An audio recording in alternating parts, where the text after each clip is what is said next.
There comes a moment in a man's life when he stands before his own reflection and feels an unsettling truth rising from the depths. The face staring back isn't unfamiliar because it has changed, but because it hasn't. The years have moved, the calendar pages have turned, the world has shifted, yet something within has remained stubbornly still. Same patterns, same habits, same excuses whispered in slightly different tones. Days dissolving into weeks, weeks dissolving into years, and a quiet erosion happening beneath the surface. It is not the dramatic kind of suffering that leaves visible scars.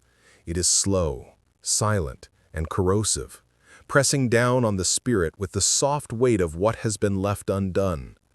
And in the late hours, when the noise of the world fades and the mind has nowhere left to hide, you feel the truth. Something must break, and that something must be you. Destruction is often misunderstood. People imagine fire, chaos, upheaval, and violence. But some of the most necessary forms of destruction are almost serene. They're moments of clarity so sharp they cut through the layers of who you used to be. There comes a whisper, subtle but relentless, telling you that the life you are living no longer matches the man you are capable of becoming. Ignore that whisper long enough, and it becomes a slow death of the spirit. The version of you that hides behind comfort, that shields itself with excuses, that bargains with fear, as though fear were a partner instead of a prison. That version cannot be negotiated with. It must not be repaired. It must be erased. This is the heart of transformation, and it is the essence of Stoicism. Not decoration, not inspirational slogans, not momentary motivation that flickers and fades. Real Stoicism requires metamorphosis, irreversible change carved into the core. It demands that you walk willingly into the fire of your own weakness and step out the other side, stripped of every illusion that once protected you. Change does not begin with adding. It begins with removing. It begins with destruction. People around you will not always understand this process. They will notice when you grow quiet, when you no longer laugh at the same jokes, when your presence becomes more selective and your time more guarded. They will feel the distance increasing and may call it coldness or arrogance or ego. But understand this, you are not obligated to be understood by the world that shaped your old self. You are not rebuilding yourself for their comfort or their approval.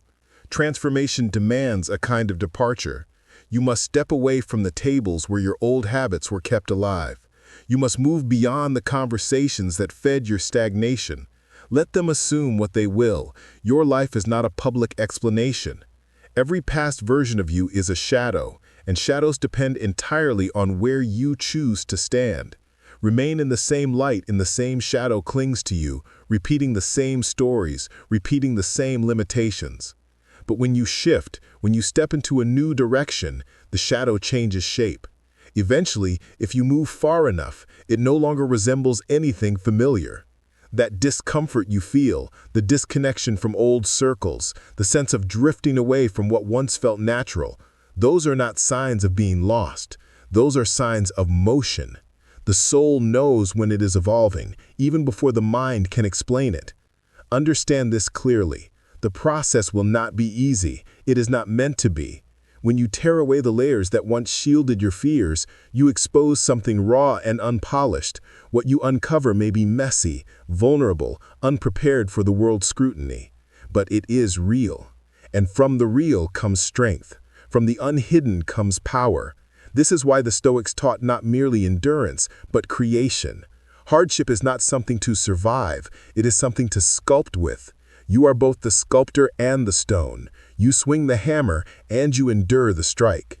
To become the man you are meant to be, you must subtract. Subtract the lies you tell yourself to avoid discomfort.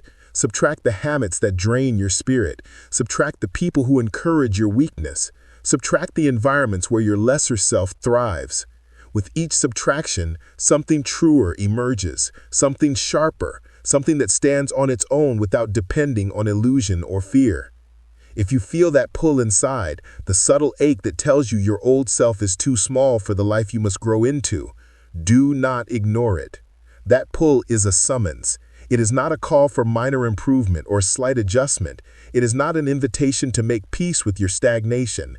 It is the beginning of a revolt against everything in you that prefers comfort over purpose. Many try to silence this voice with distractions, excessive entertainment, mindless scrolling, addictions that numb but never heal. These are the chains disguised as comforts. They quiet the discomfort but deepen the decay. Do not let them. Once you decide to destroy your old self, you must commit to the process with full seriousness. It begins with truth, brutal honesty with yourself about who you are and who you have been pretending to be. You must confront the ways you have sabotaged your progress, the patterns you repeat out of fear, the identities you cling to because they are familiar even though they are suffocating. This confrontation will sting, but pain is not the enemy. Pain is the signal that growth is taking place. A man who cannot face the truth of himself cannot build anything that lasts. Next comes discipline, not the rigid kind that snaps under pressure, but the calm, steady discipline of a man who understands that he must become the master of his own impulses. Your old self is kept alive by habits, the habit of procrastination, the habit of distraction, the habit of escaping discomfort. To destroy that self, you must starve those habits, replace them deliberately. Fill your space and time with actions that support the man you aim to become, not the one you are trying to bury. Silence becomes a tool in this process. Distance becomes a form of medicine. When you step away from noise, from constant stimulation, from the expectations of others, you create the space necessary for rebirth. Most people fear solitude because it forces them to confront themselves. But solitude is where the new self is designed. It is where clarity sharpens.